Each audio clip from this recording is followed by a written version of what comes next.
Get you guys a little bit of a better angle. Welcome everybody to the live stream. I'm going to be drinking some tea today with you, everybody. If anybody wants to break out their tea themselves and be able to drink it with me, that's great. We're already getting some people in over here. We have the Instagram, YouTube, and TikTok. So we got 3 things over here if I'm answering other questions. Hello from Pakistan. We have people all the way out in Pakistan watching the stream today. Welcome. Great to be able to hang out with tea friends from all over the world. That's the great thing about these lives. Here we go. Del Rio says, gateway to tea guy. Great. Very glad to be part of your tea journey. Very, very fun. Welcome everybody. We got people here on YouTube from the UK. Welcome to our UK friends. Thank you for your patience as we've been trying to get our UK warehouse open. Hopefully June is the possible date. I thought it was going to be October. It probably is going to be June, but we're working on it. We're getting it over as quickly as we can. Welcome everybody over here. We got fans in from the Philippines. Ramadan Mubarak. Happy Ramadan to everybody. Hello from Poland. Hello from Slovakia. We got lots of great friends over there. By the way, if you're in Europe, don't forget our EU warehouse is open now. We just opened last week, so everything is up on there. We actually have some tax improvements. The taxes in the original first week of the opening of the store were a little bit high. It turns out we didn't need to be charging that much tax. So the prices on the shop are actually down a bit from what they were last week, and we will be refunding anybody who we overcharge tax by a couple of euros. But it's all good news. It's a good weekend over here.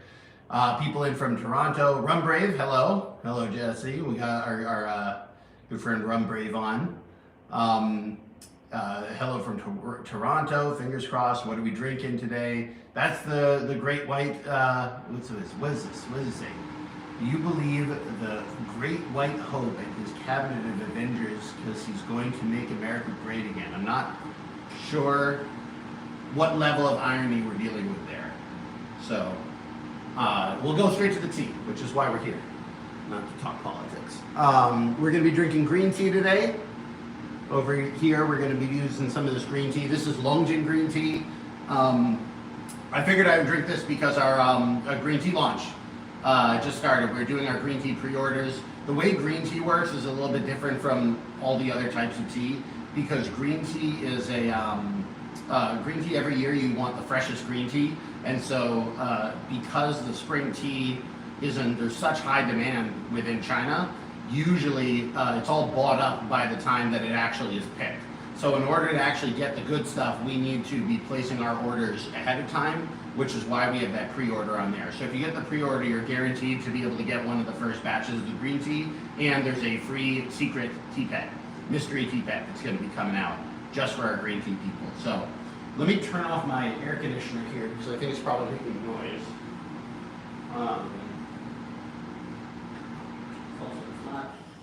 It's not that hot in here. There we go. That's perfect. Awesome. If anybody has any tea questions, by the way, feel free to put them in the chat. We're going to be drinking the green tea today, and I'm going to do a little technique here, which you guys can try at home if you like. I'm going to be heating up the gaiwan ahead of time by putting in some hot water there. I have the water at 85 Celsius, which I think is 185 Fahrenheit or something like that. And that's going to be the temperature I'm going to be steeping the tea at. But first I'm going to give this the gaiwan a little bit of a warm up. And this can be used for a couple reasons. The main reason I like to do it is that it gives you this extra step of being able to add the tea leaves in before you do your first steep and be able to get a little bit of the fragrance coming out there. Very, very cool. Over here, people are asking, Jelani is asking, do you like Japanese teas, Japanese green teas? I do, but I don't know that much about them. I've had only maybe about a dozen Japanese green teas in my life. I know that sounds kind of funny because I'm a tea guy, but I learned all my tea stuff in China, and I have so many great tea contacts in China, and I just don't know the same people in Japan. So it just kind of has worked out where I'm drinking more Chinese teas. That's kind of how my life turned out.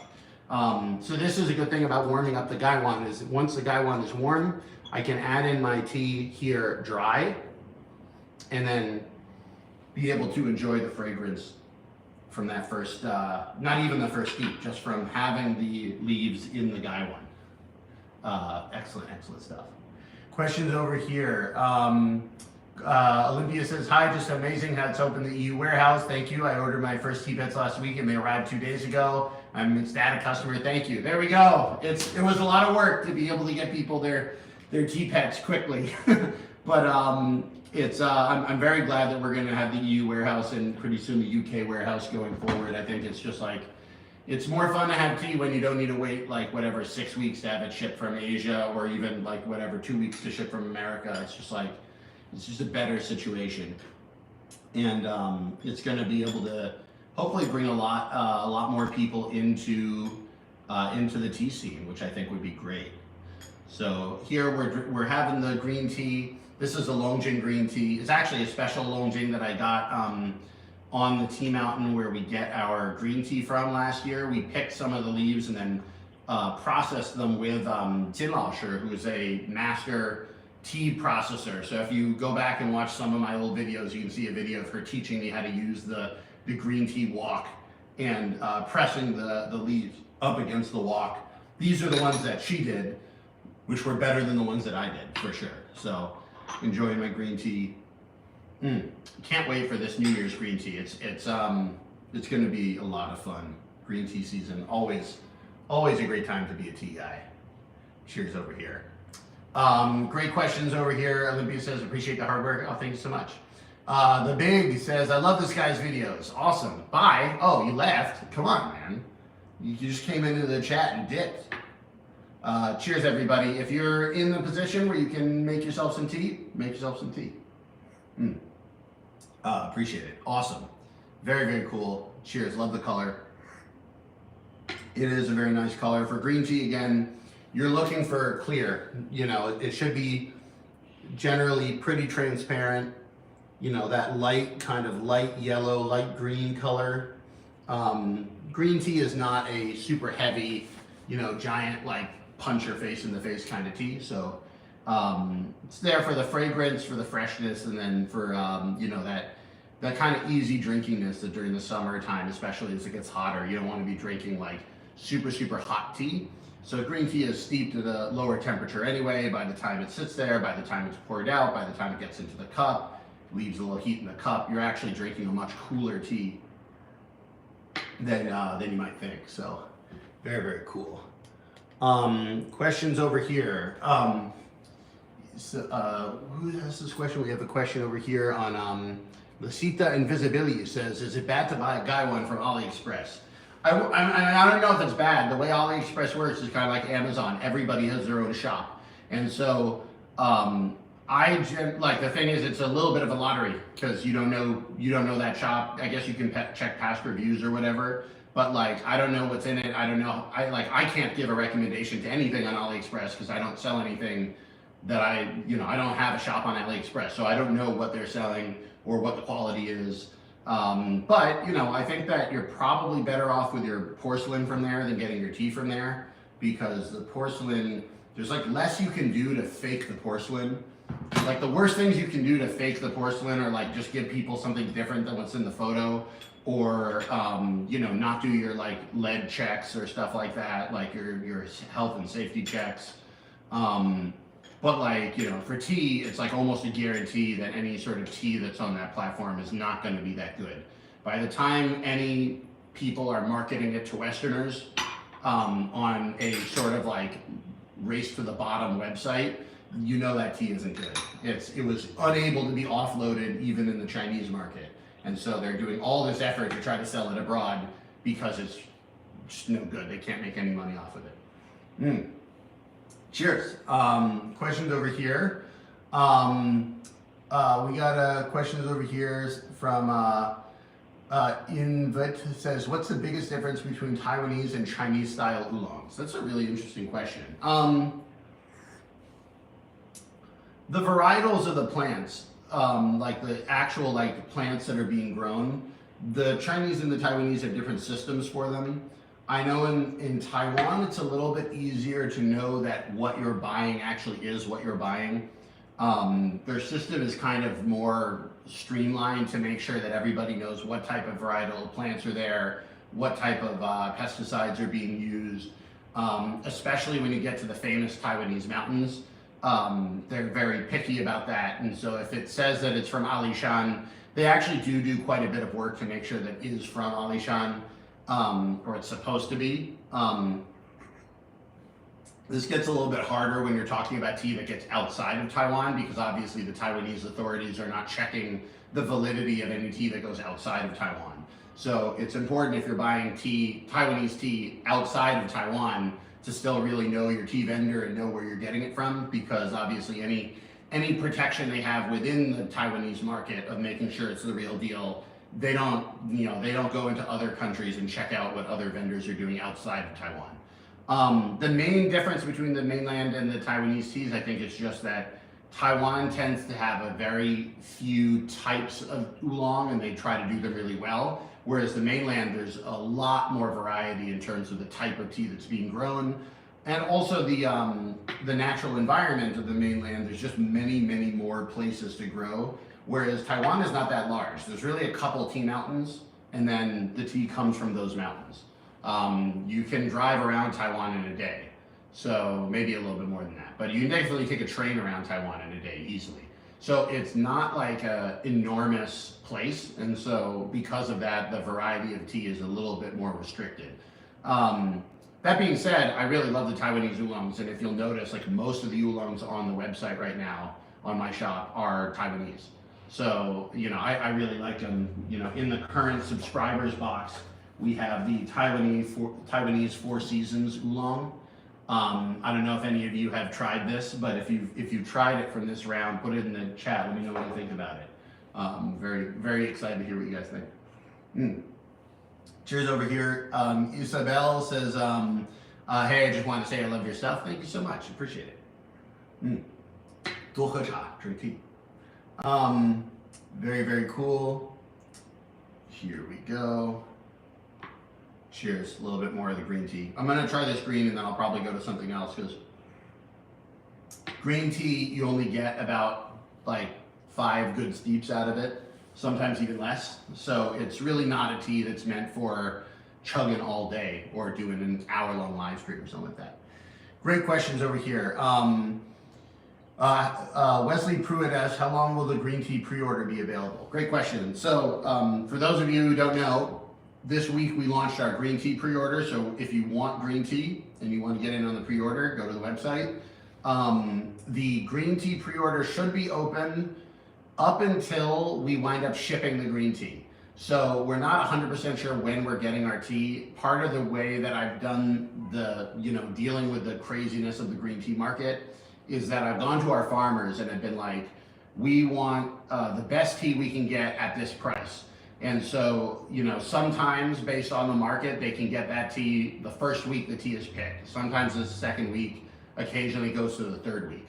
Once that gets done, we're gonna be able to have them packed. We're purchasing and printing all the packaging ahead of time, and we're sending it to the tea farmers so that the moment that they have the tea ready, like that day, they can put it into the bag, which is really great for freshness. We're gonna be able to get everything in freshly made, bam, into the foil, sealed, and then get it in our canisters off to you guys. But we don't know exactly when it's going to be coming, and we probably will continue the green tea pre-order up until we get them, at least until we get them on the boat, heading off to the States and to the warehouses in the EU and UK. So my guess is that you're probably good to have that pre-order all of April and probably part of May as well, if not all of May. And then probably around June is when I'm hoping to be able to get the tea to people. But again, it is a pre-order. I can't guarantee when it's coming. Every time I try to take a guess about whenever we pre-order something, when it's coming, I'm overly optimistic, and then it winds up late and everybody gets like angsty at me. And so I've just decided to not tell anyone. I can't tell you, not because I'm trying to be an asshole about this, I just don't know. And if I don't know, I'm not gonna guess. But if anybody pre-orders and you decide, hey, I want my money back, or I just can't wait that long, you can get a refund of your pre-order at any time for any reason, full refund, not a problem. So that's how we deal with the craziness of having to pre-order our green tea because the market is so intense. Cheers. Questions over here. Lasita and visibility. Are Dehua sets as good as your Gongfu set? So we make our Gongfu set in Dehua. Dehua is a place, and Dehua, I've been there a couple times. You can go back and look at my old videos. Dehua is this town with like literally 1,000 like small to medium-sized porcelain factories. And so any of these porcelain factories can make porcelain of almost any quality. It depends on the company making it, the raw materials they use, the quality overview, like who you have actually looking at the factory to make sure that they're doing it right. And then even like, just sort of like the quality of the workmanship that's being done.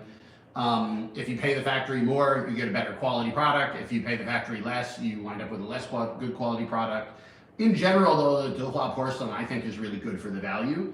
But again, specifically, this is exactly the problem with buying on AliExpress. I don't know how they did all that extra work to make the product come out good. I only know it for the ones that we buy because I personally have people in Dehua that go and check out the different factories and look at the quality that they're using and check the raw materials and do the quality checks afterwards that help us apply the art and come up with these. We designed this set actually based around Sister Eye's mountain. That's why you got a waterfall right there, because there's a waterfall right up on our tea mountain. So Dehua as a place, I think, makes really good porcelain. But again, any given company, I don't know what they're doing. So that's part of the reason why I run my own shop. Questions over here. Hi from Paris, from Michael says, how does the recent policy about UK testing, what does this say? How does a recent policy about UK about testing teas in China before shipping affected your business? This is an interesting question. I assume you're referring to the video that Don from Mayleaf sent about how they had to destroy a bunch of tea because they didn't have the testing papers. I'm sure that Don knows way more than I do about the actual laws about shipping tea to the UK because I'm just starting to do it and I assume he's been doing it for a while. And any sort of like reasonably sized shop, I really hope that they're doing everything properly. But even what is everything properly, laws are very complicated and it's sometimes unclear. I was never under the impression you could ship tea to the UK without having tested it. I was always planning, and we had done all our testing so that it would have been done before we ever shipped it. Maybe that was because I was overly cautious and I just assumed it had to be done that way. If the tests are needed, it didn't occur to me that you could send the tea, do the testing on the way, or even do the testing on arrival. I assumed I had to test it beforehand. So that's what we're doing, and that's part of why the UK warehouse has been slowed down so much, is because we had to go and figure out for all our teas, go back, get samples, find a testing agency, find the ones that are approved by the UK and the EU, open up an account with them, figure out the bank transfer situation, get all our farmers to know how the tests need to be, how the samples need to be given and sent in, and then it still takes about a month to do the tests. So it's not a great system for tea people, and it's also not really, in my opinion, keeping people that much safer because so few of the goods get inspected that there's really there's still, in my opinion, a lot of room for people to cheat the system. And I'm not even necessarily opposed to that because the rules are so onerous that it basically means that small tea shops can't really function. This doesn't make sense for a product like tea, which can't really be grown in the UK.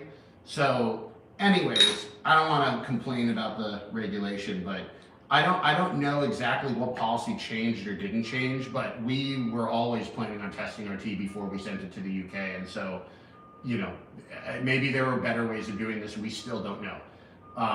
The whole game of this import-export stuff is really, really deep. And I kind of have, almost as a history buff myself, started realizing oh, we have whatever it is, 5,000 or 10,000 years of history as a human civilization of trade. And people have found their way to stick their hand in that trade sequence at every level to extract money, to not have to actually grow anything or sell anything. Like being a middleman is the best industry in the history of human culture. And so there's lots of people from governments to agencies to testing groups to special interests. The more you look into it, the more people are sticking their hand in the middle to stop me from buying stuff from a tea farmer and sending it to you directly. Some of that is, I think, more reasonable. I think the health stuff is more reasonable.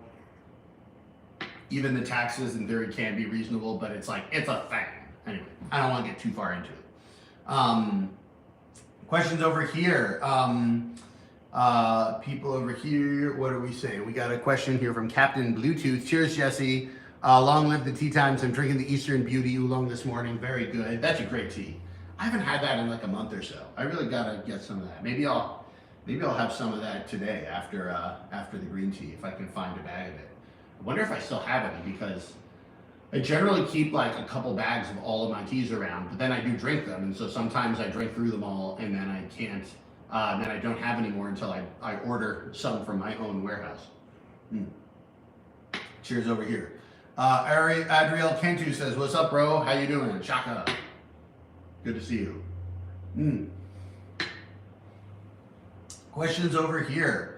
Fumble Bump says, "Do you do comedy shows in America?" I do, and I'm going to be doing more the second half of this year because I'm actually writing a book about my time studying Chinese comedy when I lived in China, and the book I'm set to deliver the first draft of the book to the publisher in 2 weeks, and if I do that on time, we'll be able to come out with the final draft of the book around Chinese New Year of next year. So the second half of this year, I'm going to be doing a lot more shows to prepare content to be able to do a tour, hopefully next Chinese New Year. And if you're in Los Angeles, I do have a show. I have an English show and a Chinese show on the same night of April 5th. You can search Re-Educated Comedy if you want to find my my show. So I'm just going to be a small part of both of those shows. But if you want to come see me, I'm going to be performing. I think it's in Alhambra. In the San Gabriel Valley outside of Los Angeles. So, great. User 456 something says, after my first session, I dropped my Gaiwan lid and it broke. I know. How can I get it replaced? If it was one of our sets, any of our Gaiwan sets, we have a couple of them, but if it's one of our sets and you drop the lid, we can send you a whole replacement Gaiwan. Email tfriendsupport@jessie'steahouse.com. That's tfriendsupport@jessie'steahouse.com, and tell them what item broke. You can send a picture if you want to be 100% sure that you're getting the right one. And we have extras of those for the customers only. So cheers. Minnie Yabber says, "Hi Jesse." Hello. Hello, Minnie Yabber. Lots of great questions. I apologize if I've been missing your questions. Feel free to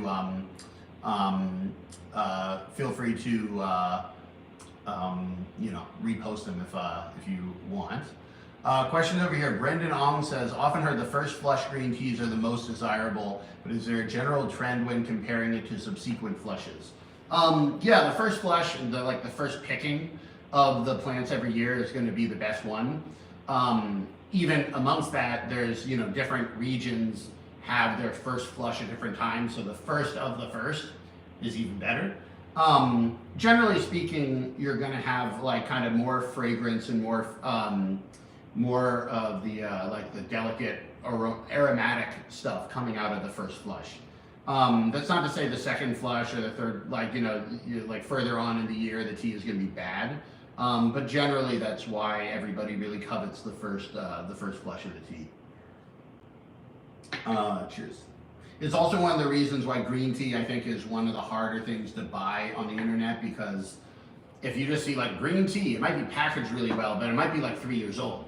And there's always it's almost free at a certain point if you want to buy tea that's too old, because all the people who really like green tea don't want to buy the old green tea. And so it has to be sold to people that just don't know anything about tea, or crushed up and put into tea bags, or something's got to be done with it. It's not a waste product, but it's definitely not going to be anywhere near as good as if you get the fresh stuff. So, cheers. Questions. Noah Badoa says, "I have a question about your tea. You say that they taste sweeter than people used to with most teas. Do you mean that in actual sugar content of the leaves or the aromatic expression of the sweet?" This is a great question. I'm not a scientist, so I'm not exactly sure chemically what's in it. But when I say it tastes sweet, it tastes sweet. It tastes like there's like some sort of like sweet compound in there. You know, it's not like white sugar sweet. It's not like corn syrup sweet. It's oftentimes kind of closer to like a honey sweetness, a little bit like rounder sweetness. Obviously, the fragrance is part of the experience, but it tastes sweet. I wouldn't say it tastes sweet compared to like if you go to like a 7-Eleven and buy a sweet tea that's been loaded up with sugar. It's not going to taste like that, right? It's just not what it is. But I find that, like, you know, part of the reason that tea's been healthy for me is because this is as sweet as I need a drink to be, unless I want dessert. Unless I want to be like, I want ice cream. Unless I want, like, you know, that's when I get boba. If I want ice cream, I get boba. Like this huge milk sugar, blah. It's fun, but it's like not really the tea that is shining there. It's the ice cream, the sugar, or whatever. Also, different teas have different amounts of sweetness. This is green tea, so it's going to be very fresh, sweet. The Taiwanese Four Seasons oolong. The Alishan oolong, like this stuff is really like on the sweeter end. If you get a raw pu'er, or you get a da hong pao, or you get like a cooked pu'er, like it's going to have some sweetness in there, but there's going to be a lot of other flavors in there. Some of them are heavier, some of them are maltier, some of them are astringent, a little bit bitter. Those teas are not like meant to be like drunk by people who want the sweetest of the sweet teas. So it's the way to do it. Questions over here. Patty Tank just enjoyed the Three Treasures, so good. That's a great tea. I haven't had that one either in a while. Maybe I'll have that one after this one. Trying to think of what I want to do. I'm probably gonna get one, maybe two more steeps out of the green tea. And you can see the leaves are really opened up. Very nice leaves. Very nice leaves over there. Check it out. Very cool. Questions over here. Harrison Buford said, I dropped my pitcher day one of getting my rotating tea set. I was so sad. Thanks for hooking me up with a replacement. That's for sure, man. That's why we do it. It is a lot of extra energy to have all those replacements around, but like, as you said, like, it's just such a bummer to get a new tea set and then you break one piece and then it's gone. And this is one of the things where I really feel like, yeah, my prices are going to be a little bit more than Amazon, but that's because like I'm out here to actually help people have a good tea time. It's not just I'm like, oh, I sent over the thing, it's done, you know. So I think that it'll be good. Cheers over here. Questions. What is the tea type most people haven't heard of that you love? That's Matthew Isherwood. I mean, define most people. I mean, I think a lot of people have never heard of pu'er before. I really like pu'er, especially the raw pu'er, the sheng pu'er. That stuff is like really good. Some people go a little bit crazy in China and they're like, I won't drink anything else other than that. I think that's a little excessive, but you know, I get it. Especially because you can have such a variety within the raw pu'er based off of the mountain it comes from, how it's aged, even how you steep it. You can get a lot of different styles out of that. So if I had to say that, I'd probably say the raw pu'er. You know, other types like, you know, I really like the Jinjunmei red tea. I have it on the website. A lot of people don't know about Jinjunmei. I just think it's like really, really good. Cheers. Yeah, so, but it's hard to say like what people do and don't know. I think part of the challenge of the tea scene is that, especially in the West, I found that like there's a lot of people online that like what it seems to me that what they're getting out of knowing all these different types of tea is to be able to act like I know something you don't, and put themselves up above other people who are either learning or just like have different opinions. And I'm like, I don't really like that. I found it to be like, I guess elitist is a word you could use, although that's not really, I guess it's kind of what it is, but it's just more like not opening and not inviting. And so it's like, you know, if you don't know the tea, then you don't know it. If you know the tea, you know it. Okay, great. Like, let's drink the tea. Let's hang out together. Like, we're not taking a test or anything like that. We're not like passing some sort of certification here. We're like drinking tea. So, Questions over here. Georgia Trout Angler says your red tea is banging. Thank you so much. If you're new to tea and you don't really know anything about whatever Chinese tea, Chinese red tea is what in the West we call black tea. So if you like an English breakfast, Earl Grey, whatever the thing is, get some of my Chinese red tea. Geeks for Lunch says the sampler box was incredible. Thank you so much. We're getting more. We're sold out of the sampler now, but I think I have another 1,500 of them on a boat that's heading over. So we actually just sold out of them faster than I thought we would. So we wound up getting out of stock on those, which is a little bit of a shame because I know that we're going to need more of them, and so I just it's really inexcusable for us to be late, but whatever. We're drinking tea here. We can't be freaking out. Great questions. By the way, if I ever miss your questions, feel free to post them again. Captain Bluetooth says the Jinjume on the website is great. Thank you so much. Independent City State of LMAO says, do you have any tips to improve the taste of tea dust or Assam tea? I mean, the easy answer is to get better tea. Not saying all Assam tea is bad, but like the tea dust is pretty bad. It's actually really hard because so making tea well is a balance of a lot of things. It's a balance of time and temperature and amount of water, right? So same time and temperature, but more water, you have to steep everything longer. Higher temperature, you don't want to steep for a lower time given the same amount of water. They all kind of affect each other. And a lot of making tea well is to be able to balance these things. With tea dust or any tea bag, the reason it's so hard to make is that the quality of the tea is not very good. So that means that over steeping it is going to leach a lot of like tannic or bitter or just like kind of not tasty stuff into the tea. But also because they give you so little of it, you need to steep it a long time in order to make it because there's very little actual tea in that bag. Even here, where I'm just making a small portion for myself, like these leaves, I probably used about 3 or 4 grams of leaves, and a tea bag might have like 1 gram.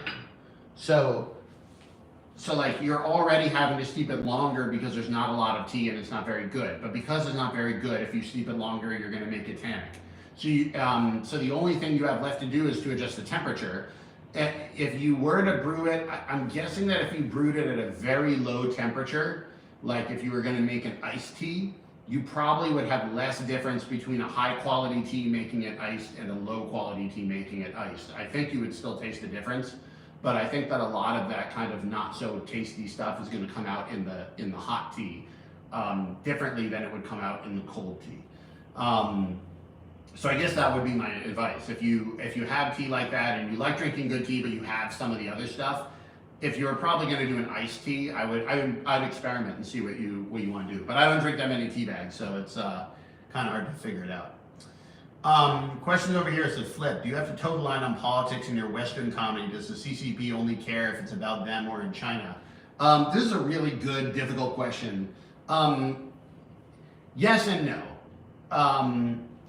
China, the current problems with like China in doing comedy there, if I made comedy here and posted it on Chinese platforms, they wouldn't care where the show was being shot. If I do English comedy here and post it in China, they also wouldn't care that it's being shot here because it's on their platform. So they would use their rules to deal with the content that I shot here, whether it was in English or Chinese. That being said, if I shoot it here and post it here, I'm only in trouble if it gets pirated and sent over. Or if it goes like so mega viral in the West that it becomes a news story over there, in which case people will then pirate it in. So it's like, if the goal is to be able to build a long-term career, this is part of the reason why I'm still doing comedy but not posting it as much, is because if you mess up once, you could blow up your whole career, and it's not worth the risk for like just some random joke on a random night. I think it is worth the risk in terms of being able to have a career where you can still express yourself and say what you want to say. But like, for the sake of what in the West would be determined like as like political protest, like in the West, where you have a free speech, open media society generally, one of the ways of being an effective protester is to say stuff that gets people talking. You gotta make something provocative, and the provocative stuff attracts the rest of the media, which in the West, the media is based off of money. So if you get clicks on your newspaper, your paper gets to continue. If you don't get clicks, your paper doesn't continue. And so all the other papers are trying to figure out what's going on in society right now, so that when we publish an article about it, people want to click, they want to buy it, they want to buy the newspaper, they want to subscribe. And so if you make something that's provocative, the rest of the media system amplifies your work, and that's why it's effective as protest. If you're in a closed media system, then protesting in that way doesn't work. There are other ways you go about protesting in a closed media system that are different from the ones in the open media system. And because media systems are never like closed or open, like there's two versions of reality. Like everything is kind of a on some sort of a gradient when you're doing this. And so part of basically the job of doing the Chinese comedy in practical sense is to keep my ear to the ground, know what the rules are within that system, know what the rules are within my system, and then figure out if it's possible to live in the middle. And it's not easy, and that's why it's not easy to do comedy. And then after all that, the joke has to be funny. So it's definitely a challenge, but I also think it would be a mistake to say like this is the defining feature of like my comedy is having to deal with that. Like that's not really why I'm doing it. To like dealing with the problems of something just has to be done in the same way that if you want to be an action star, you have to figure out how Hollywood works. Like, you know, it's like these systems have been created not for our benefit, but we have to figure out a way to live with them. So questions over here.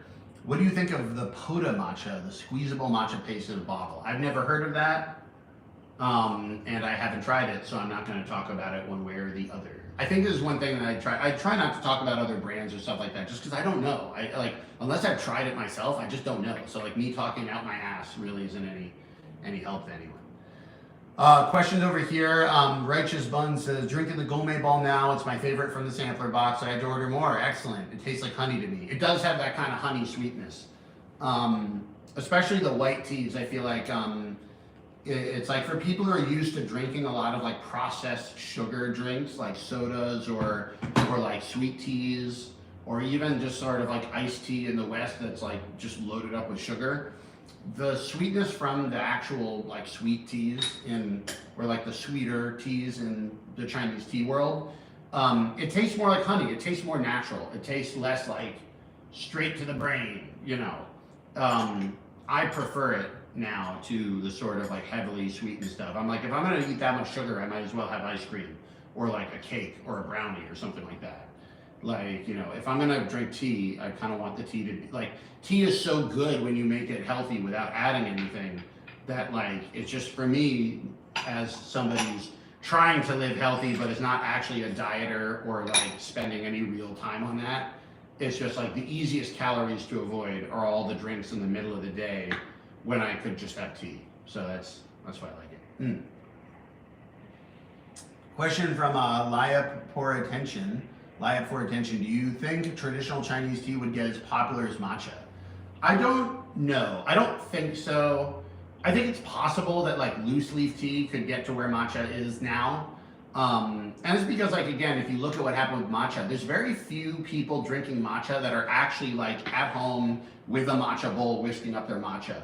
Really, it's kind of been used more as like a flavor powder. And so like a lot of like very low grade matcha has made its way into a lot of stuff because people are having matcha cake or, you know, matcha latte or stuff where they're not actually having to make the matcha. I think that like quality Chinese tea, probably not Gongfu style or like Gongfu quality tea, but like maybe 1 or 2 tiers below that. I think it's totally possible for that to replace the tea bag, which is what we have now, the really low quality stuff. I think that eventually that will be, that will kind of be the case for anybody who actually cares about the flavor of the thing. And then the tea bag stuff will be left more to like industrial or mass produced stuff. So yes. Question, is that a pufferfish tea bag? Yes, this is Big Puff. You say hi to Big Puff. Big Puff. Oh yeah. I'm gonna put my teapots facing you guys. We have Big Puff and Nugget. My chicken teapot. Nugget. Very good. Questions over here. Is there a governing body charged, from Harrison Buford, is there a governing body charged with helping loose leaf tea become more popular globally, similar to the Neapolitan pizza? Not that I know of. I don't think so. I mean, there might be some like advertising campaigns done by like individual countries or whatever, but I don't know. Certainly no governing body that I know of. Arnell says, do you like MLB baseball? I do. We got my Red Sox this year. My Red Sox may not suck. It's entirely possible the Red Sox are not going to suck this year, which is a very pleasant surprise because they've been pretty awful for a while. You know, just a lot, very mediocre, which is even worse than being bad. Bad, you know they're going to lose. Mediocre, you think you have hope. But I live about 10, 15 minutes from Dodger Stadium, so I'm probably going to go see some Dodgers games this year. And then, unfortunately, they probably don't play the Red Sox, but that's the way it is. Questions over here. Any products for self-tanning made in the U.S., or are they being imported? I have no idea. I'm not a self-tanning person. I have no idea. Questions over here from Independent City State of LMAO. Can anything be considered a teapot even if we carve, create, sculpt it ourselves or have a specific way or criteria? Do whatever you want. I mean, we have teapots that are animals. I mean, I know a guy has like a rock as a teapot. He just has a rock he picked up and really liked. There's not really a criteria. I would say the idea behind the teapots in kind of a, if you could call it like superstition, kind of in the way people believe astrology or something like that. Some people will believe that when you pour the tea on the teapot, you get the qualities of whatever the thing you're pouring it on is. So if I have a very, a chill water buffalo and I pour the tea on them, I get the qualities of the water buffalo and karma. Like, that like, oh, like I will be serene, I will be round, whatever it is. So I guess it depends on what the qualities of the thing you're pouring the tea on. In theory, it could be kind of like, if you have something that's like disrespectful or like, or like, just sort of like in bad taste and you pour the tea on it, that's, the people who dislike it will say, oh, they're going to get bad karma from that. Take that for what you will. I don't personally believe too much in a lot of that superstitious stuff. But I think, there are people that do, so. I'm not going to yuck their yum per se, but it's not a factor in how I decide to have my teapots. So I would say do what you want. Yeah, so here, I'm going to swap up my teas real quick. We'll have one more tea and then break for the afternoon. I have put this tea into my spill bowl over here. That green tea got me like 5 or 6 steeps, which I'm very happy with. Trying to look over here. What do we have next? Do you want me to do a raw pu'er? If you want me to do a raw pu'er, type 1. If you want me to do a cooked pu'er, type 2. If you want me to do a white tea, type 3. So raw pu'er is 1, cooked pu'er is 2, white tea is 3. Put it into the chat. Okay, 2, 1, 3, 2, 2, 3, 3, 3, 3, 2, 2, 1, 3, 3, 3, 2, 3, 2, 2, 1, 1, 2, 2, 3, 3, 1. I'm getting a little bit more 3s than everything else. So I'm gonna go for the white tea. This is a cake I've been working my way through. It's just a white tea sample cake. This is, cheers, enjoy. I believe I think it's a Yunnan one. I think this is one of the Yunnan one of my Yunnan farmers sent me a sample. I would say it was Sister I, but I've had this before. It doesn't taste like her teas. I don't think it's her teas. So part of the problem I have with the samples is that a bunch of farmers try to send me samples, and we have a system so that when you send me the sample, it has to be like labeled, because like I get a lot of samples, and so I'll forget, like they just wrap it in a white paper and send it off, and then I'll forget which sample it was and what year and what mountain and that sort of stuff. And that's, I think, what happened here, because you can see it's just like white paper. There's no marking on it.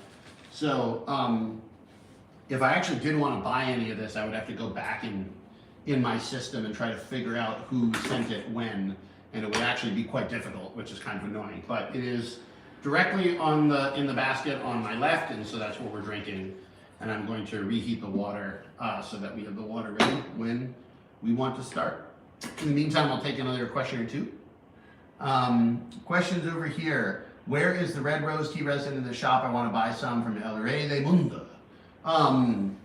So we have a big shipment of all these tea resins that's been stuck in customs for 7 weeks. I paid to airship it over to have it come fast, and then customs has basically been in problems over the last 2 months or so in the States.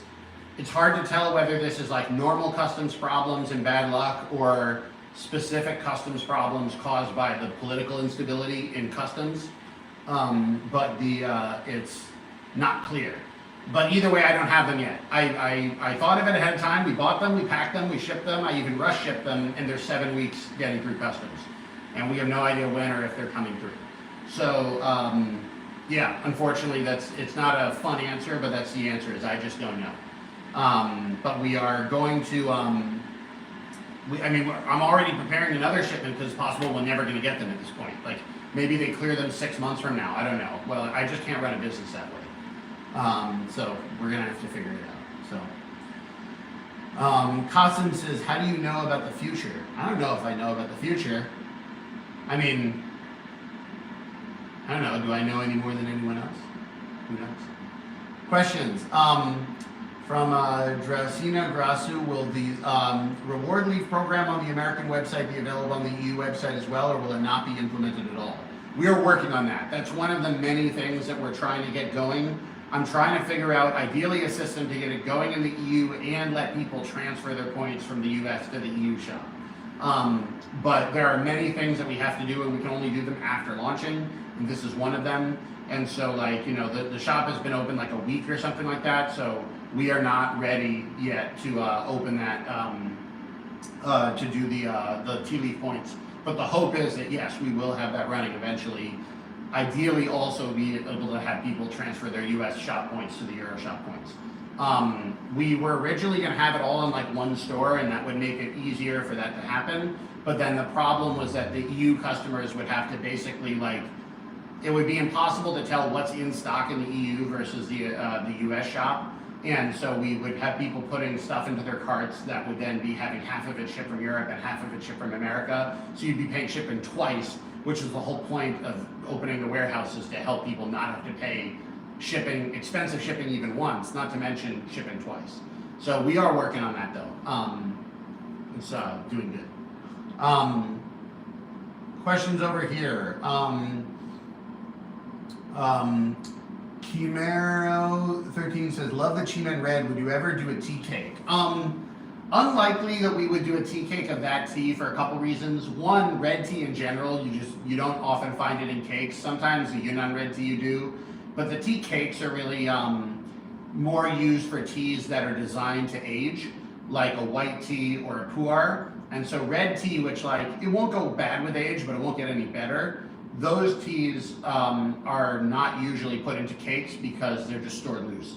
The second reason we're probably not doing a cake of that is because the leaves are very small and fine, and so it just would crumble. The leaves don't have enough size to hold together, and it would be difficult to press it into a cake. You would need to use a lot of pressure, and at that point we're mutilating good tea for no reason other than to put it into the shape we want. A lot of these shapes, they kind of have their own reasons for why some teas are packed that way and some are not. Even the Yunnan red teas that are packed into the cake, they tend to be what they call 大叶种, large leaf style, the type of tree that makes them just creates larger leaves than the type that we make the chimen from, and so the leaves just stick together better as like loose leaf. So that being said, you should definitely get more of it if you liked it. It just won't be coming in a cake. Cheers. Having this white tea here. First wash of this white tea. I always like doing a wash steep with my white tea. Enjoy the scent.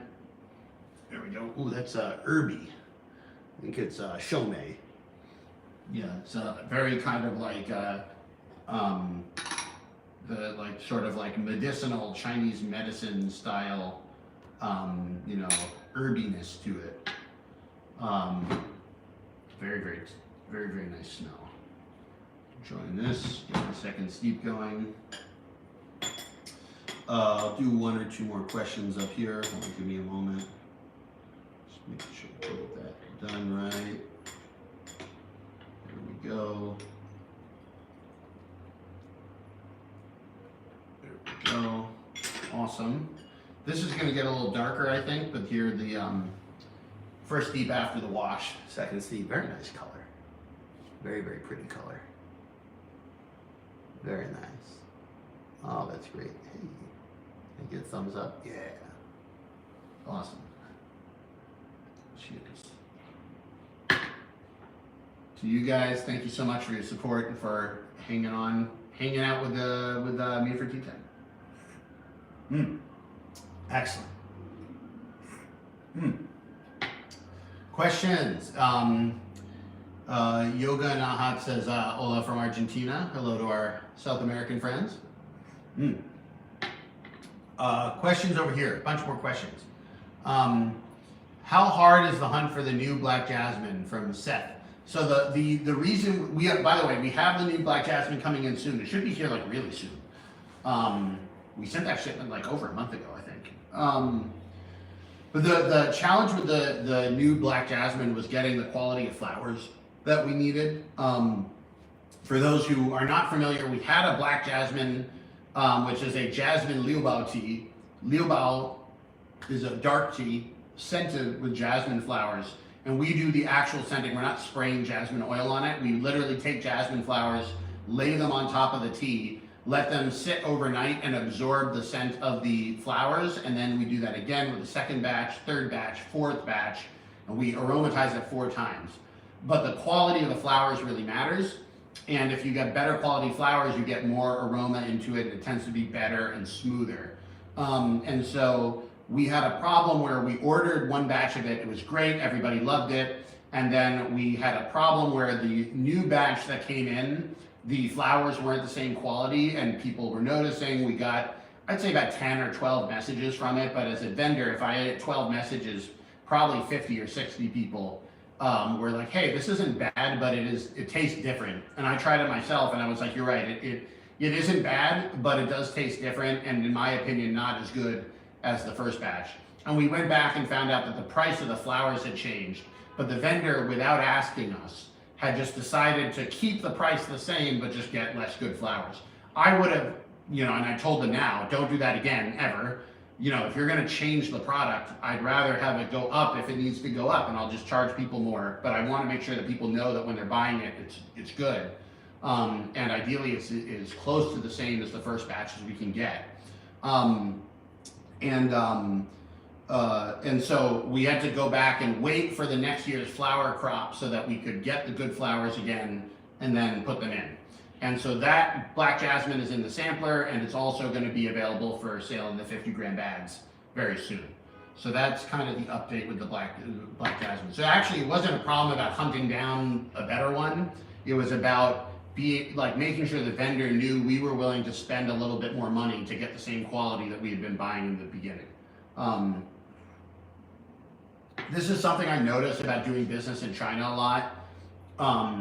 People in China are very aware that customers like to buy the cheapest thing possible, and so they will race to the bottom to try to hit a lower price point, even when it's not necessary. Even when I'm like, hey, people are buying my tea because they know it's good.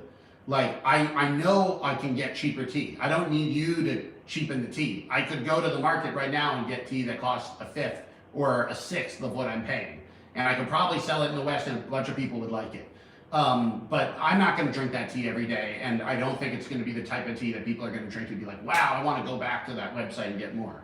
So I do try to get really good tea. And sometimes they have this thing of saying like, hey, you know, Jesse's already buying tea for me. I'm just going to keep the price the same. I don't want him to think that I'm just raising the price because I want more money. But that means sometimes when they actually should be raising the price, they don't. And so I need to work on that to make sure that our vendors all know that. They knew it when they were doing it. They were just like, let's just do it. And that was frustrating, but we did work it out.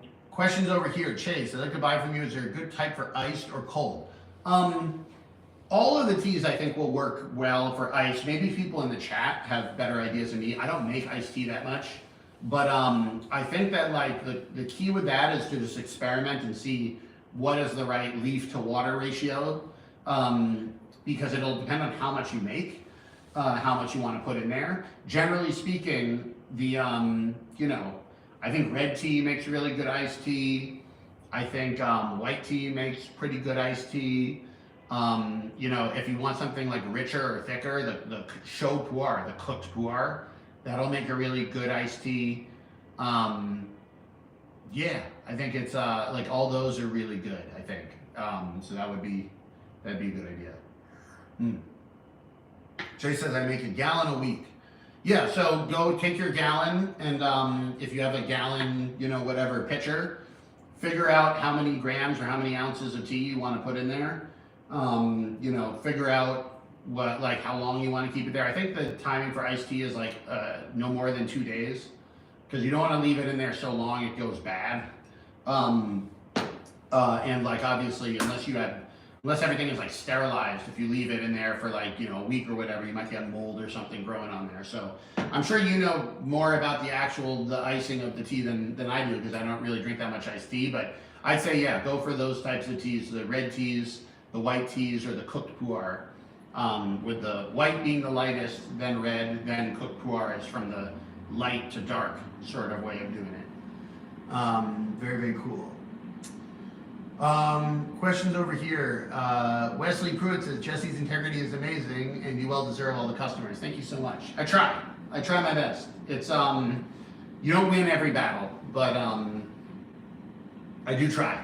You know, it is tricky because if I were in China, some of these problems would be easier to solve, but then America side stuff would be difficult. If I'm in America, then some of the problems here are easier to solve, but then the China side would be difficult. You know, and it's tricky. There's no one place I can be that's going to avoid all the problems, but that's why we have a good team. I have 3 people working for me in China now, that are on the China team that do a lot of really good work to make sure that everything is up to quality. And if any of you ever have a problem or send us an email saying like, hey, I had a problem with the tea, we take every one of those pictures and send them back to our suppliers and try to solve the problem. You know, I'm definitely very aware, like we're selling something you put into your body, so it has to be good. Cheers. Oh baby, that's good. That's really good actually. By the way, check out the color of this tea. It's starting to open up a bit. I think this is the 3rd steep, but look at how nice and clear gold that is, but very, very transparent. Still very, very clean. Yeah. Woo. Yeah, you can see the reflection. The reflection there, just like very, very clean. Very, very clean. Love it. Part of that is that I have a filter to like filter out the particulates, but part of it is just the tea quality is high, so it's not going to be muddy. Very, very cool. Jesse is drinking a white tea, us viewers voted for. Yes, somebody's asking what tea I'm drinking. I'm drinking a white tea. It's a sample from, I was talking about this. It's this unlabeled sample from one of my tea vendors that if I actually wanted to buy it, I'd need to now do a bunch of research because they didn't write their name on it. Like, you know, I think that, yeah, I don't know. Some people just are like, you know, tea farmers are not, some of them are good business people. A lot of them are not good business people. A lot of them are just like, I'm going to let the tea speak for itself. And I'm like, the tea is speaking for itself, but I need to literally remember who sent it to me. So we are working on that. Questions over here from Ali. When are you going to restock the AT sampler box? As soon as possible. They're already on their way. I think it's like 2 weeks away, maybe even less than that. We sent, we knew that we might run out, so we sent the new restock. I think I ordered 3,000 of them, and we sent 1,500 first while they're packing the next 1,500 and sending that over. So the first batch of them should be coming over sometime soon. But yeah, we're not discontinuing that for sure. Questions over here. Dacia Gracio says, man, I'm so pumped for the tea sampler box to be back on the American side. I missed my chance to buy it all before the EU site went up, and now it's all gone. Yeah, the EU site is, we're going to be launching more teas on the EU site as well going forward. So once we know that we have the new teas, like that they've passed all the testing, I'm just very, very nervous about the EU bureaucracy. I'm worried that it's going to be like, oh, the glue that you use to attach the sticker is not EU approved, and we have to destroy the whole thing and put you on a blacklist. Like, I have no idea what they're going to do. It seems very, very rules-based, but the rules are, honestly, from my perspective, ridiculous. Some of them probably make sense, but it's hard for me to see why they're all there. Each individual rule kind of makes sense, but then if you wanted to actually follow all of them, it's taking us, we started trying to open up the EU warehouse in February of last year. It's opened in March of this year, and even then, we still only have some of the teas on. But yeah, EU customers can always still buy stuff from the American shop if they want to kind of get it going faster, and then hopefully a lot, if not all of those products will find their way onto the EU shop at some point, and then it'll be cheaper and easier. So the questions, Kemery says, I'm sorry the EU laws are so difficult. It also, to be totally fair, might just be because I'm not like an EU, I'm not from Europe, and I've never lived there. So like there's stuff that like maybe other people just know that I don't know. Like I lived in China for many years, and China's a very complicated place to do business too. But because I lived there for a decade, I kind of like know a bunch of stuff that other people would be like, how would I know that? And I'm like, oh, you're right. That is, how would you know that? You just know it. So yeah, I think part of it is that the rules are difficult, but part of it is also just I'm not a citizen of any EU country, and I never lived there. And so I just am learning everything from zero. So I think there's a, last lingering remnant of racism where it's like, oh, those people look like me. I bet they act like me too. But actually, there's no correlation between whether people look like you and whether they act like you. It's just not really relevant.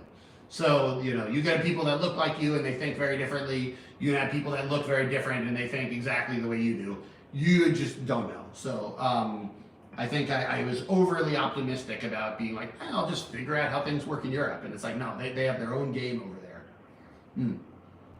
But we are getting it going, and it's generally working out. Very, very cool. Rumbrave said, you tease the next subscription box will be very different from the previous boxes. You ready to give any details? We ready to give details. I'll give you one detail. We're gonna have a Taiwanese tea, and it's not an oolong. So that'll be that's a detail.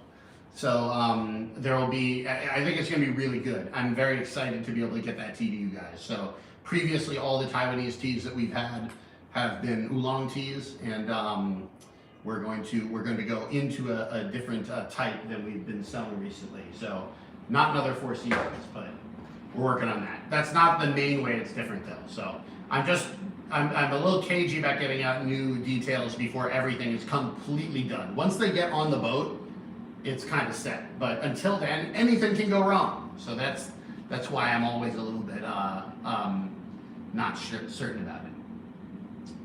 We'll do one or two more questions. If anybody has questions that you sent in that I haven't answered, always feel free to post them again.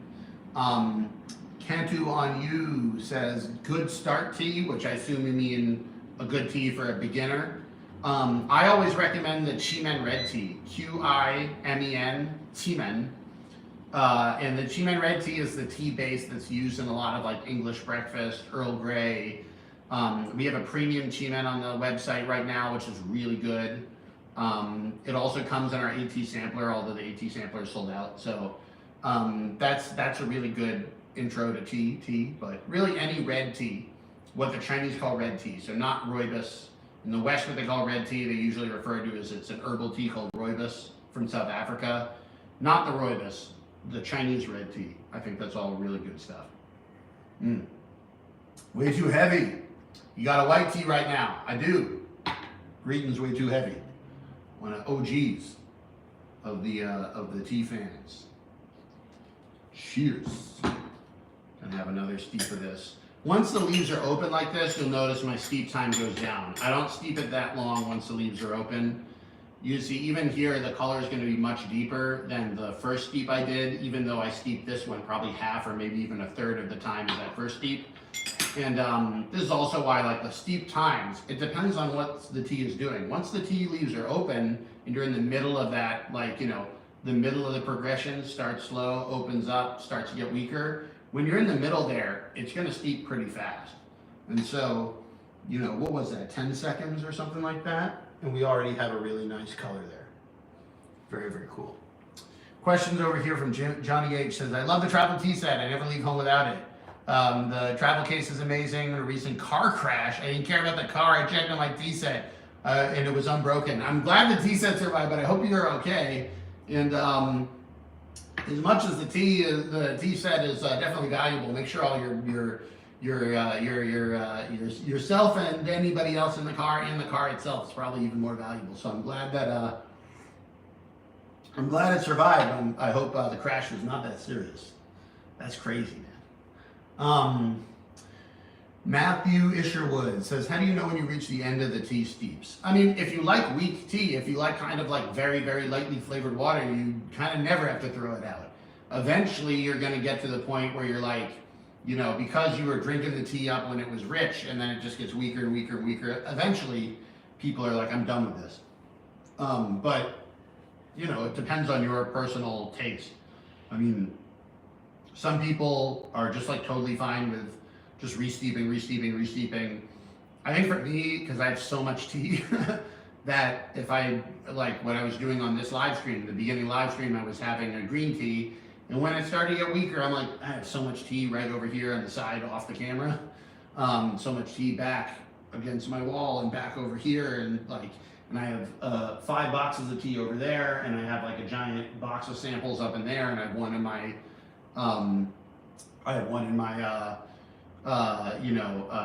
my closet. I have so much tea, so like by the time it gets weak to the point I'm like, yeah, I don't really like this anymore, I wind up tossing it. But you know, it's not a scientific thing. So cheers. Questions over here from Iris Young. Hey Jesse, what city do you live in when you're in China? I lived in Beijing for 8.5 years, and I lived in Shanghai for about 6 months. And then I traveled all over China doing shows and, you know, traveling. And, you know, I got a chance to see, I think, every province except for Tibet and Xinjiang. I think I got everywhere else at least once. Trying to think if I have another. I went to Ningxia. I went to Gansu. I went to Qinghai. I went to, where is Shenyang is in Liaoning, right? I went there. Some of these places I only went to for a short period, but I did get a chance to go to a lot of different places. But Beijing is really my home in China, or it was before the pandemic. The world fell apart. Yay! But Beijing always sits with me. Even tonight, I'm going to a friend's house who is part of my Chinese comedy troupe, my Chinese improv troupe. She recently moved to LA, and we're having a hot pot at her place with her boyfriend, a whole bunch of other comedy friends. So even though, even though the world blew up, it didn't blow up completely. The people mostly still survived. Mary Goshen, Kantu on you says coupons aren't working. I'm sorry about that. Email tfriendsupport@jessesteahouse.com and they'll help you with the coupons. It should work. Estonia 1863 joined over here on Instagram. I don't know if you know this, but I've been to Estonia. I love Estonia. I had an ex-girlfriend of mine is Estonian. She lives there. We're still good friends. So always up for hanging out with my Estonian friends. Very, very cool. Mike Provenziano says, will kettles return to stock today is a good day. I'm hoping that they do. But the, I haven't been able to get in touch with the barista people. I'm not 100% sure what happened to them. We had an issue with the kettles not being in stock, and I messaged them to ask if it was a problem on our end or whatever, and I don't think I got a response. And come to think of it, that was like a month ago. So I gotta get back in touch with them. If they're out of stock, I guess I have to take them off of the website and find a new kettle sponsor. But to be fair, I've been having the barista kettles on my site for a long time. I use the barista kettles every day. They're really good. That's the only thing on my site that's it's just like another brand, and I just put it on my site because I don't want to make a kettle and then slap the Jesse Steelehouse logo on it and be like, buy my kettle, because I haven't done the kettle research. Like making a kettle is very different from porcelain or something like that. So I don't mess with it, Questions over here. Jared Gemple says, it's funny to me that your tea is just chilling in New Jersey like a Tony Soprano. That's how it works, baby. That's how it works. I thought about this when I was opening the New Jersey warehouse. I was like, I don't live in New Jersey, but even if I live 20 minutes from the warehouse, what am I gonna do? Go there every day and look at it and just okay, it's great. I can go to New Jersey anytime I want if I need to inspect it, but it's just not really day-to-day necessary. And then our new EU warehouse is in the Netherlands, and then our UK warehouse is going to be in England. So it's we're going global. Go global. Here we go. Cheers. Love it. Do one or two more questions. It's been over an hour already, so I'm gonna get going after a bit. Want to be able to do something on a Saturday. I have a very relaxed day today. I have that party at night, and then really nothing else to do all day. Maybe I will go and try to get some time outside. It's kind of nice out. Questions over here. Rumbrae says, can you get Dwayne to sign a cake of the Lalbanjiang white tea for me when you visit China this year? Probably. Let me try and think of how to do that. I just want to make sure I don't forget. I'm gonna have so much stuff to do. I guess email Tea Friend support and tell them that you want that, and see if we can get it onto my to-do list somehow. Because I just trying to think of how to do that. I don't know. We'll figure that out. Maybe. We're gonna do a T&A, another T&A video with Wei and answer questions. So at some point, if you have questions you want to ask Wei or any of my tea people, in not that long, it's in a month, I'll be in the Tea Mountains. Actually, a month from today, I'll be hanging out with Wei. Wow, it's coming up quick. So yeah, I'm going to China on April 10th. I land on April 12th. From the 12th to the 24th, I'm going to be in Beijing. 24th until May 8th, I'm going to take my whole tea team from America, from the Philippines, from China, and we're all coming together to our tea vendors in the south. We're going to go to Guangdong province to Xinhui, where they make the oranges for the tea oranges. And I have very fun projects that I'm excited to share there. I hope to actually sign the contracts when I go to Xinhui and inspect the orange farms. And then we're gonna go to hang out with Dui in Sichuanbana, in Menghai, and right down on the border of Burma and Laos, and all the best place on earth, Sichuanbana, love it. Then we're gonna go to Sister I's Tea Mountain, and then we're gonna go to Heqing, the village where we get our silver teapots from. And so that's gonna be basically a 2-week-long company retreat that we're doing with all the people from the tea team. We're gonna be making tons of content. We're gonna be doing podcasts. We're gonna be doing videos. Hopefully we'll be able to do live streams. I never wanna promise to do a live stream in rural China, because who the hell knows whether we'll have the right cell reception. But last year I was pleasantly surprised how well the live streaming worked from rural China. But again, I don't wanna promise it. And then I'm going to be sticking around China most of May, and then the last week of May and the first, like kind of last week of May, last couple days of May, first couple days of June, I have I'm gonna go on like a vacation where I'll actually share a little bit of stuff about the vacation when it happens because it is semi-tea related. But it's actually very tea related, but it's gonna be a new thing for me, going to a place I've never been before.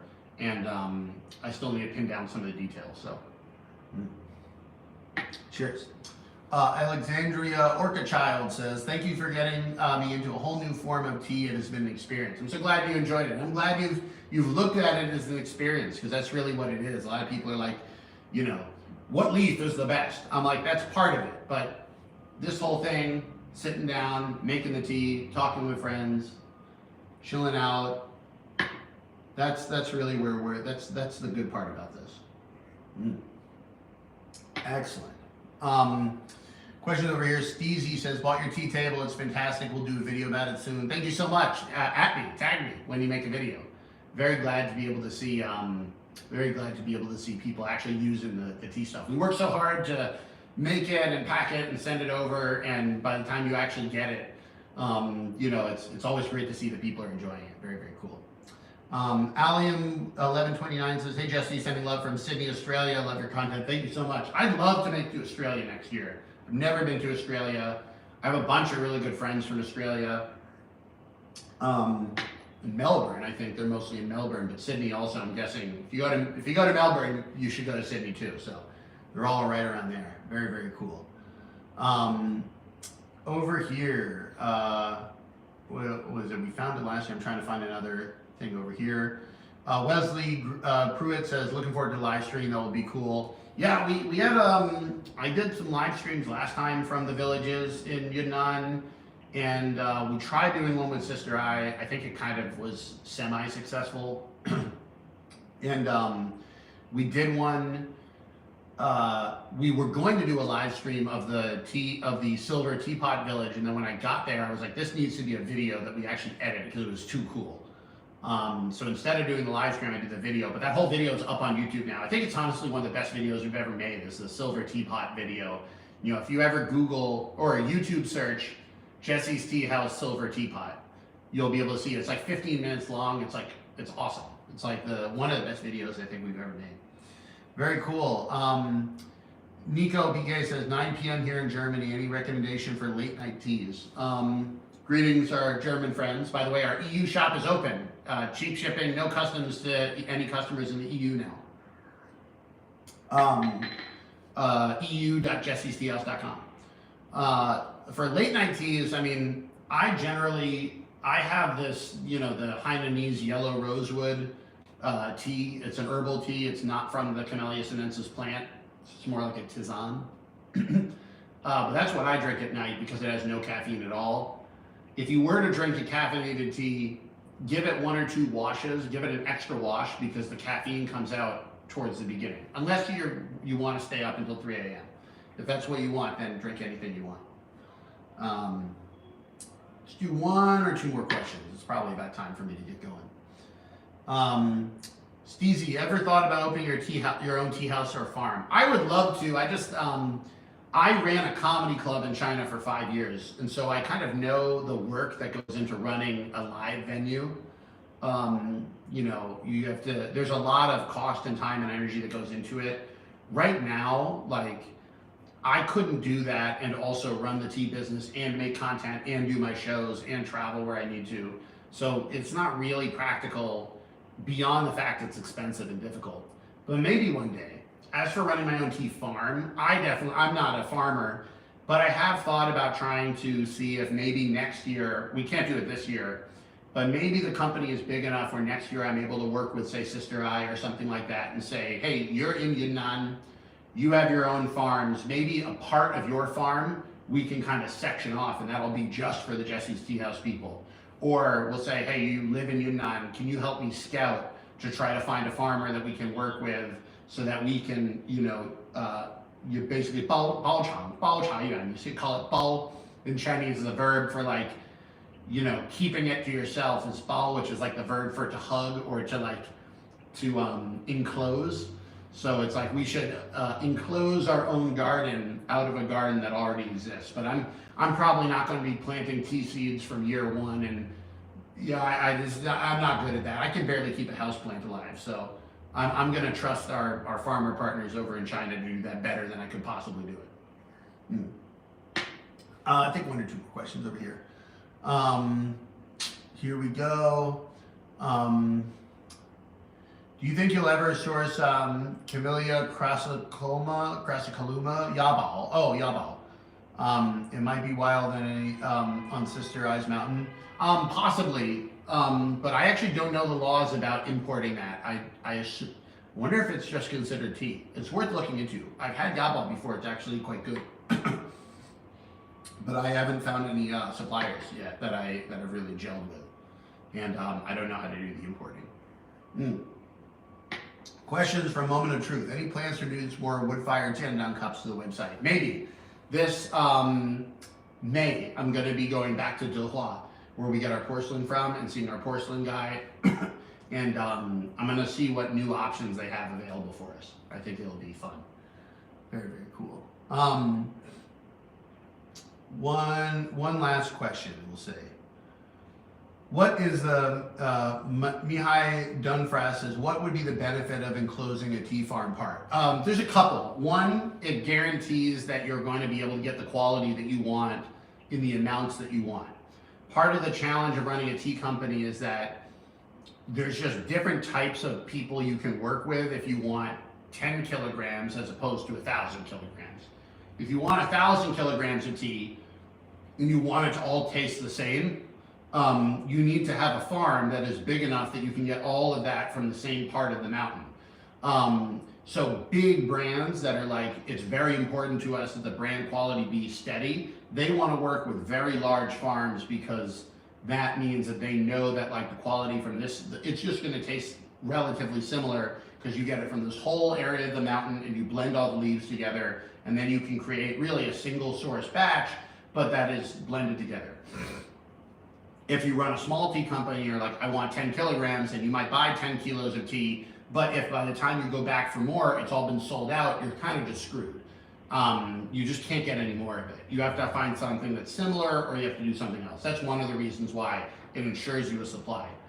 The second reason, if you do it over a long period of time, you also have a lot more control over the earth and the pesticides and the heavy metals and anything like that that could be bad for you. If you control what's going on the land because you're the only customer there, you're able to do things like tell the farmers like, no pesticides. I'm okay with losing 10-15% of the crop to pests. I would rather not have pesticides. And that actually is even more important now that we've opened up in the EU and UK because their pesticide lists are unbelievable. We have to run tests for like 600 something pesticides. And it's like Chinese farmers that are growing really good tea, and it's like, you know, it passes the FDA test and everything like that. But if the Europeans have one random chemical that they just don't know is banned, and then they use that, or they used it 3 years ago and it's still in the soil, then like you could have your whole shipment of tea get blocked in customs in the EU. So it gives you more control over the actual plant itself and the process of growing it. And so that's one thing. And the other would just be, it'd be like dope to have my own tea farm. Like, you know, to be able to say like, this patch of land is for me and for you guys, and like, this is how it works. Like, you know, you want some tea, that's the tree, I get it to you. That would be awesome, I think. So those are a couple of the things reasons why you might do that. So awesome. I'm gonna have a good time. Steezy says, thank you, have a great day. Thanks for getting me into tea. Perfect. Glad to be a part of all your tea journeys. I'm heading out. For those of you who are just like finishing up, if you want to get some good tea or tea equipment, it's all on my website, jessesteahouse.com. If you're in the EU, you can go to eu.jessesteahouse.com.